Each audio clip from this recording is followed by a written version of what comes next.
There's Brian Adams playing at GTFM. Can't stop this thing we started. There you go. 4:36 then on this Wednesday afternoon. As I mentioned then a couple of minutes ago, my very special guest, got two on the show today. We're going to start off with a gentleman who's been associated with the Red Hot Chilli Pipers, we believe from about 2002. Let me introduce you to him then. His name is Willie Armstrong. Good afternoon, Willie. I'm very well indeed. Thank you very much for joining us this afternoon. No bother. So, let's have a little history lesson then, shall we? The Red Hot Chilli Pipers. Now, it consists of pipers, guitarists, keyboard players and drummers. That's a good mix, Willie, isn't it? Yeah, we've got a vocalist as well. It's a kind of a mixed genre band. We play bagpipe music, traditional music, and also we play rock music with a really tight rock band in the background, but also with the three pipers playing melodies and harmonies at the front. Okay, am I right in saying it was 2002 when the band first formed? Yeah, aye, it was all that time ago, 17 years ago, yeah. We started off just as a wee kind of corporate band, just a bunch of mates, going around Scotland doing corporate gigs, and then we decided we entered the BBC TV programme When Will I Be Famous in 2007. Not expecting anything, but we won it. So that obviously changed things for us quite considerably, and we had to put all sorts of things together, like a website and a Facebook page and all that. So yeah, things took off after that. Yeah, I bet they did. So how would you describe yourself? Would you describe yourself as a Celtic rock band, I guess? Aye, that's probably the closest you would get if you wanted to describe it, but we always think that we've got our own kind of niche, our own genre, because we all come from top-grade pipe bands up in Scotland, so it's like a mini pipe band at the front, and we're still with the snare drummer, the pipe band snare drummer, but we also fuse that with the rock element behind us, with the bass guitar, keyboards and vocalists. So I think that we've got our own thing. We call it bag rock. It's a mix between bagpipe music and rock music, and it's very unique. It's very individual to us. Well, we're going to find out soon, because after we have a little chat, we will be playing one of your songs. Great song as well, I must say. Now, bagpipes. They look easy, but I dare say they're a little bit difficult to play, Willie. Is that right? I think some say it's the hardest instrument to master and play, because you've got so many different things to do. You've got to be able to blow them steady, tune them, make sure that they're maintained, and then obviously they say that the piper's fingers move the fastest of any instrumentalist, so it's incredibly difficult. And I also think as well that even for my years, I always hear this thing, bagpipe, it sounds like a cat getting strangled. Well, you know what, I kind of agree, because probably 80% of the bagpipes that I hear are wildly out of tune by people who really can't play them that well. And all I have to do is be a tiny, tiny wee bit out of tune, and that's you. It sounds like a cat getting strangled, but you'll be pleased to know that bagpipes are always in top-notch tune. Right, well, they sound beautiful, I have to say, absolutely beautiful. Now, you've got an ace drummer as well. I will mention him, Grant Cassidy. He's a bit special, isn't he? Aye, well, he's out 8 times consecutive World's Junior Solo Champions, also second in the adults. He's his current North American World Champion, and also just at the weekend there, he took over a band and he won the Europeans or something like that. So he's just an incredible percussionist. He's not only just a snare drummer, but he plays the percussion rig as well. But he's very, very talented. He's got great hands, very, very fast hands. He's a marvel to watch and listen to. Yeah, great. Now, you've already mentioned When Will I Be Famous, but you've also won the Scottish Live Act of the Year in 2007 and also in 2010 as well, Willie. That's right, isn't it? Yeah, they see me that's a recurring thing that we have. I'm just waiting for them to give us a phone call to get us nominated again. But yeah, that's always good to share this, to get a wee bit of recognition. This you've done quite well to win in crowds and for your traditional music. I think that's a great honour. Yeah, it really is.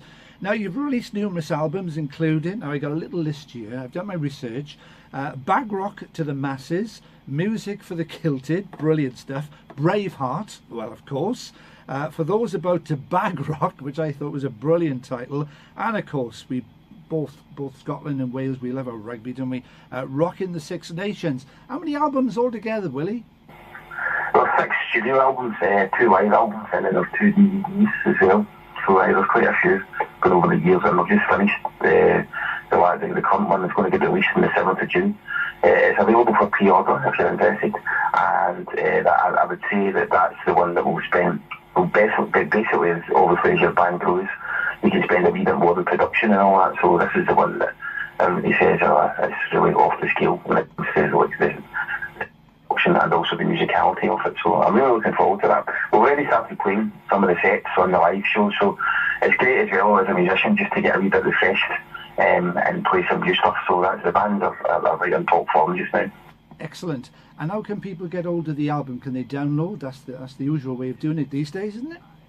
So if you go on the website or the Facebook page or Instagram or there's a link there and you can get it pre-ordered and you'll have your copy for the 7th of June. Excellent, excellent. I'm sure there'll be a lot of people interested, especially after we play the song itself.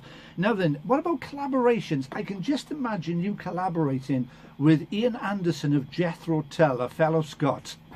Well, that's amazing. You get a phone call about 3 months ago from, and this is one of these surreal things, you almost pinch yourself as you go through your life, but somebody phoned me, a guy called Gordon Duncan phoned me, and he went, would you be interested in doing a busking session in the streets of Glasgow? And I said, not really, no. And he went, well, it's to promote Tom Walker's new album. All right, yeah. And I was like, all right, okay. And see, to be fair, I didn't really know who Tom was at the time, but my daughter, and I put my hand over the phone and said, Molly, who's Tom Walker? And she went, oh, he's brilliant. He done the We Are Light one. I was like, right, I know him. And she said, he's also from Cumbernauld, which is where we stay. I was like, right, brilliant. So before I knew it, I had Sony Records on the phone, and it was all arranged that it was ours, because we do the gig at Murrayfield for the Six Nations. Right. And Sony Records phoned that it'd be okay if Tom Walker joined you on the pitch to play the version of Leave a Light On. I went, aye, that's fine, absolutely no bother. And also we want to release the single for charity, our version, and I thought, right, that's great. And then to make, just for the icing on the cake, they didn't release it Tom Walker featuring the Red Hot Chilli Pipers. It's actually the Red Hot Chilli Pipers featuring Tom Walker. That's good. That's the way you want it. It was number 4 in the iTunes in the mainstream chart. It was actually above the original Tom Walker We Are Light On tune. I bet he loved that, didn't he? Guys, he was right into it. It was just a pleasure to be around. And then, obviously, 3 or 4 weeks after that, he won the bit. Yeah, that's right, he did. Now then, what about personnel? Has it changed much since 2002? I think there's me and Kevin are the only original members left. Guys have moved on, obviously there's in music, there's a lot of travelling involved, and that doesn't really suit guys that have already settled down and have families, so I think it's probably across many bands that you would have personnel coming in and coming out.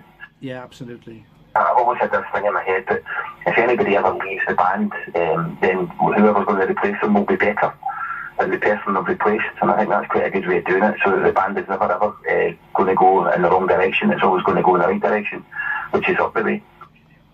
Absolutely, yes. Now then, the World Tour, the Fresh Air Tour, World Tour. You're coming to Cardiff on Saturday. The Tram Shed, that's going to be a good gig. Yeah, love the Tram Shed, great venue. Love the Welsh people as well. They're very, very much Scots. It's all the Celtic nations, Welsh, Irish, Scots. I love that. Yeah, absolutely. Now then, of course, you any tickets left for Saturday, as far as you know? There's a few, yeah. If you get them quickly, there's a few left, and we'll see you on Saturday. Excellent. Now the tour goes to Birmingham, Durham, Norwich, Corby, Elgin, and then you're off to Germany in October. Are you big in Germany then, Willie? The Germans love to call it doodle tracks. I think the Germans, it's an interesting thing in Germany because there's a wee thing that obviously we don't have to talk about that happened in Germany not that long ago from the human history. So they don't have their own kind of culture, because some of them are a wee bit ashamed of their culture for obvious reasons. So they tend to cling on to other people's culture. So and I think that's amazing because you get a eclectic mix of people who are, by the way, when they come to a Red Hot Chilli Pipers concert in Germany, they're head to toe and tapping and they totally embrace it, and I think that's just great. You don't get that anywhere else. Even in Scotland, you don't get that. The people in Germany who speak English with a Glasgow accent, it's amazing. Yeah, because you've got lots of gigs in Germany. You've had a look at the list. You've got quite a few there, haven't you? Aye. I think it's interesting about Germany. Quite a lot of the old kind of Second World War, with bomb shelters and all that. These things they were so reinforced with concrete it was impossible to demolish them. So the bomb factories and all that, they've actually converted them. I think that's one of the things to do. They've converted them into culture centres or live music venues. So you get to these venues and you think, wow, my God, look at this, and there's big cranes in the roof, and then see what it's that for. And so that was to transport the big heavy bombs over the top of the building. I was like, oh, fantastic. So it's like some music. It's great. They play some of the venues they play in as well because they're so iconic. If you look at it, they keep all their posters with all the bands that have played there. I mean, you're playing in a venue with bands like, like just the Arctic Monkeys and all that have played. You're like, this must be massive. And the crowd certainly get to grab it. They definitely get it. The kind of Celtic music culture. Brilliant. And you're back to England and Scotland then for the festive season in December, of course, and then you're off to the States next March. Aye, we do a tour in America probably the start of the year every year. We do that for the last 3 or 4 years, and that's been kind of going as like off the scale. It's again with every band, you would start something quite small.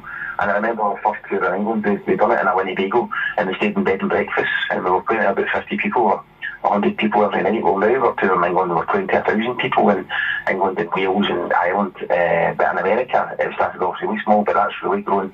And now we're playing theatres, 2,000-3,000 people on a Monday night in America. So that's amazing. And I think it's testament to the bagpipes, the Highland bagpipes, because that is quite an emotive instrument. And if you're putting that across in such a way where you can get a broader audience to come and see it, because you've got the rock music, I think that's the trick.